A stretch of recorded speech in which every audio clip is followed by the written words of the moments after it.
പൊടി എന്താ വിളിക്കണ്ടേ? പൊടി തന്നെ വിളിച്ചാ പോരെ? പൊടി നമ്മളെല്ലാരും വിളിക്കണേ. എനിക്കങ്ങനെ പ്രത്യേകിച്ച് ഞാൻ കോളേജ് പഠിച്ച സമയത്ത് ഇതേപോലെ ഒരു 30 കിലോമീറ്റർ യാത്ര ചെയ്തിട്ടായിരുന്നു കോളേജിലേക്ക് ഞാൻ പോയിട്ടുണ്ടായിരുന്നു. അപ്പൊ അങ്ങനെ പുറത്ത് പറയാൻ പറ്റാത്ത കുറെ ബസ് യാത്രകൾ ഉണ്ടായിട്ടുണ്ട്. അത് പറയാൻ പറ്റില്ല, കുറച്ച് ചിലത് എനിക്ക് 1-2 അല്ല 1-2 അത്രേ ഉള്ളൂ. പെട്ടെന്ന് ഒരു പൊലിവിന് കുറെ പറഞ്ഞു. ബസ്സിൽ യാത്ര ചെയ്യുമ്പോൾ നമുക്ക് ഒരുപാട് ബസ്സിൽ യാത്ര ഞാൻ ബസ്സിൽ കയറി കഴിഞ്ഞാൽ ഇയർഫോൺ വെച്ചിട്ട് പുറത്തെ സൗന്ദര്യം ആസ്വദിച്ചിട്ട് പാട്ട് പുറത്ത് എന്ത് സൗന്ദര്യം, ഓരോ ബസ് സ്റ്റോപ്പിലെ സൗന്ദര്യം. ചേട്ടാ എനിക്ക് സ്കൂൾ കാലഘട്ടമാണ്. ഫുട്ബോളിൽ തൂങ്ങി ഞാൻ സ്നേഹിക്കുന്ന പെണ്ണിനെ നോക്കുക, അത് ഒരു വലിയൊരു ഫീൽ. എനിക്ക് ബസ് യാത്ര എന്ന് പറയുമ്പോൾ അതാണ് എന്റെ ഓർമ്മ. രാവിലെ 6:30 അത് ജംഗ്ഷൻ പൈസ അല്ല, അത് ബൈക്കും അല്ല, മരത്തിൽ കയറിയിട്ട്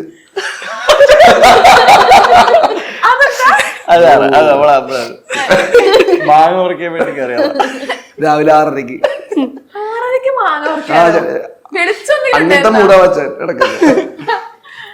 ആ സമയത്തുള്ള.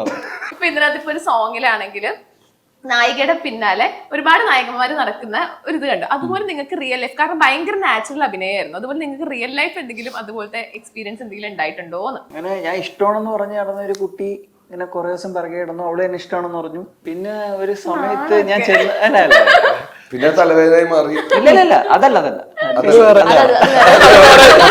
ഇത് ഞാൻ പറഞ്ഞ സ്കൂൾ കാലഘട്ടത്താണ് ഞാൻ പഠിച്ചത് സമയത്ത്. അപ്പൊ ചെന്നപ്പോഴത്തേക്ക് വേറൊരു പയ്യന്റെ കൂടെ ഞാൻ കണ്ടിട്ടുണ്ട്.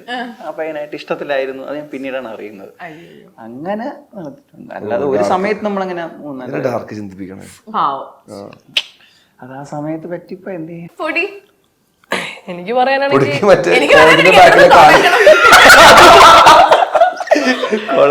കോളേജിന്റെ ബാക്കിൽ ഫുൾ വലിയ കാടാ.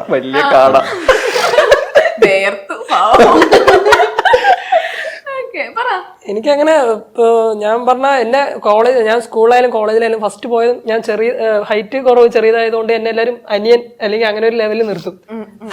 അങ്ങനെ ആയതുകൊണ്ട് അപ്പൊ പിന്നെ ഇങ്ങനത്തെ സംഭവങ്ങൾ കുറെ ഉണ്ടായിരുന്നു. പിന്നാലെ പോവും, ലാസ്റ്റ് വേറെ ആളുടെ കൂടെ പോവും.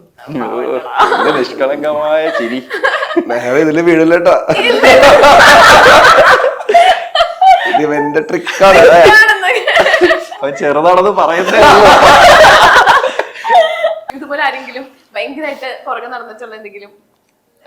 സ്കൂളില് എല്ലാവർക്കും നടക്കുന്നില്ലേ, സ്കൂളിൽ കുറെ എന്നാലും ഭയങ്കര ഓർത്തിരിക്കുന്ന. അതെന്താണ് ആണുങ്ങളുടെ മാത്രം പുറകെ നടക്കുന്നതും? പൊതുവെ പെൺകുട്ടികളുടെ പുറകെയാണല്ലോ ആൺകുട്ടികൾ. അപ്പൊ നടന്നിട്ടുണ്ട്. ഞാനത് പറയാൻ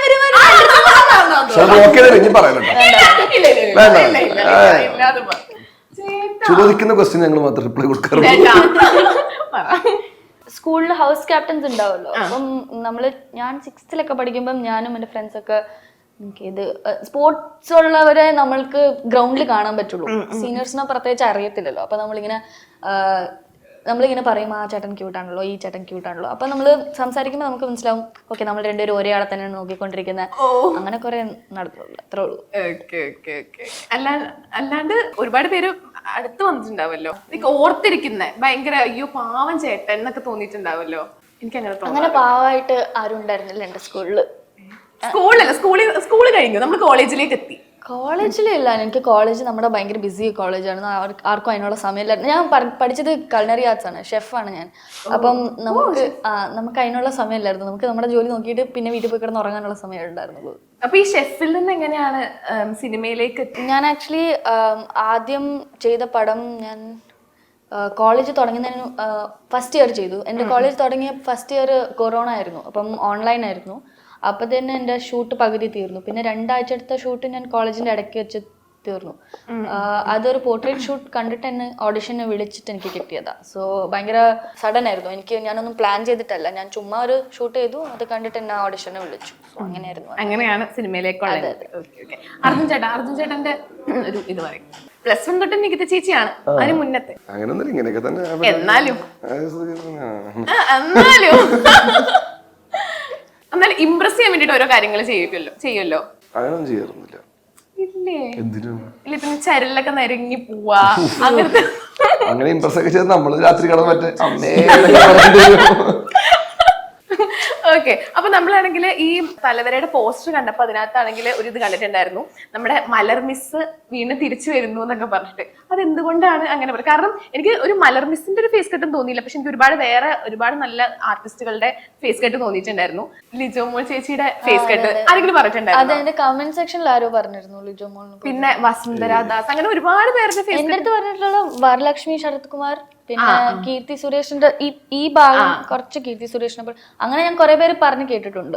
ആക്ച്വലി മലർ മിസ്സിന്റെ കമ്പാരിസൺ ഐ തിങ്ക് പടത്തിൽ അറ്റ്ലീസ്റ്റ് കുറച്ചുകൂടെ റെഫറൻസ് എന്താന്ന് വെച്ചാൽ ഈ Tamil speaking girl, Mallu boy, അങ്ങനത്തെ ഒരു റെഫറൻസിലാണെന്ന് തോന്നുന്നു പടത്തിൽ ശ്രമിച്ചിരിക്കുന്നത്. ഐ മീൻ ആ ഒരു റെഫറൻസ് കൊണ്ടുവരാൻ.